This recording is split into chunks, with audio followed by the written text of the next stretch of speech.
કાલે કોમ્બિંગની દરમિયાન જે સચોટ માહિતી આધારે પીઆઈ એસએલ ચૌધરી અને પીએસઆઈ ડીએસ ગોહિલની ટીમે સચોટ માહિતી આધારે એક માણસને ચેક કરતા સરકેજની નારોલ સર્કલ સુધીની રસ્તામાં રૂબી માર્બલની સામેની જગ્યામાં એને રોકી દીધું છે અને પંજોની રૂબરૂ એને ચેકિંગ કરતા 49 જેટલા બોમ્બો એના પાસેથી મળી આવેલ છે, જે દેશી બનાવટની છે, જે મેટલની ટીનની અંદર બોલ બેરિંગ સ્કીલ તથા વિસ્ફોટક પદાર્થથી બનાવેલા છે, જેને એફએસએલની રૂબરૂમાં બીડીડીએસની હાજરીમાં એને ડિફ્યુઝ કરવામાં આવેલ છે અને એ મુજબની ગુના ડીસીબી પોલીસ સ્ટેશનમાં કાલે દાખલ થયું છે.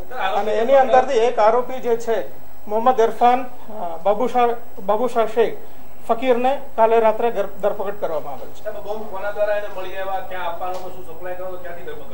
એને જે ધરપકડની અંદર એ જે મેઇન આરોપી છે અલ્તાફ, જે યુપીની રહેવાસી છે, એના બાબતના માહિતી આપી છે. એને પકડવા માટેની કાર્યવાહી ચાલુમાં છે.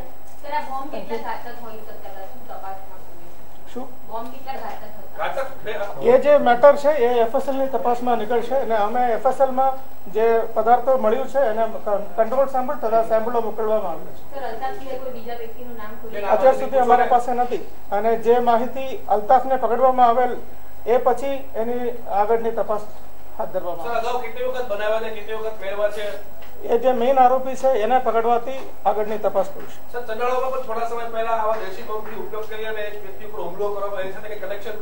નહીં, આ તપાસ અત્યાર સુધી અમારી પાસે એવી માહિતી નથી અને આગળની તપાસમાં જે નીકળે એ પ્રમાણે તપાસ. નોર્મલી જે બોમ્બની તીવ્રતા એના શાર્પનલ ઉપરથી થાય છે અને જે વિસ્ફોટક પદાર્થ વાપરે છે એની રિઝલ્ટ એફએસએલ માંથી આવશે તો ખબર પડશે. એની જે મેઇન આરોપી પકડવા માટે અને એને અંદર કેટલા લોકો સંડોવાયેલા હતું એ બધાની તપાસ ચાલે. ના, આવી કોઈ આશંકા નથી. એ જે અત્યારે જે એને ઘરેમાં રાખવાનું હતું અને આગળની તપાસમાં જે નીકળે એ પ્રમાણે તપાસ થશે.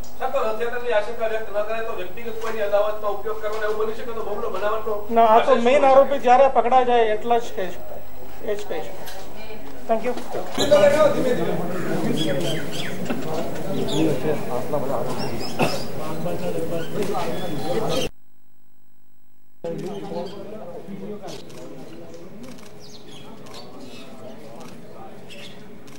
टेबल पर टेबल पर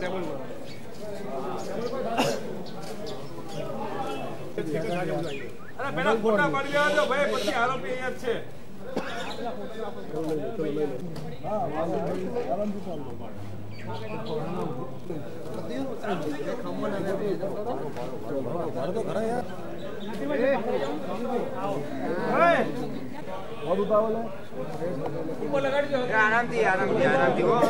लाइन से जमा एक जरा वो साला जाओ भाई गुजराती में फिर चालू थे गुजराती बात कर दो दूसरे एंगल पे बना ना तो ये तो हो गया. मुझे ये चाहिए सेंटर यार, लेना ही रहेगा. सेंटर ही चाहिए मुझे. हो जाए तो बताना.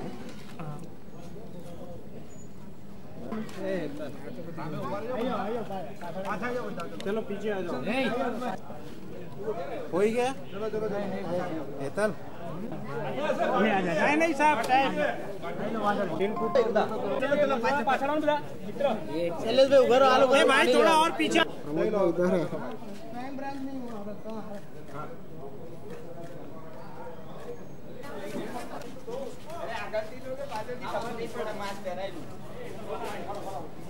अरे पास में क्यों जा रहे हो? झूम झूम सब.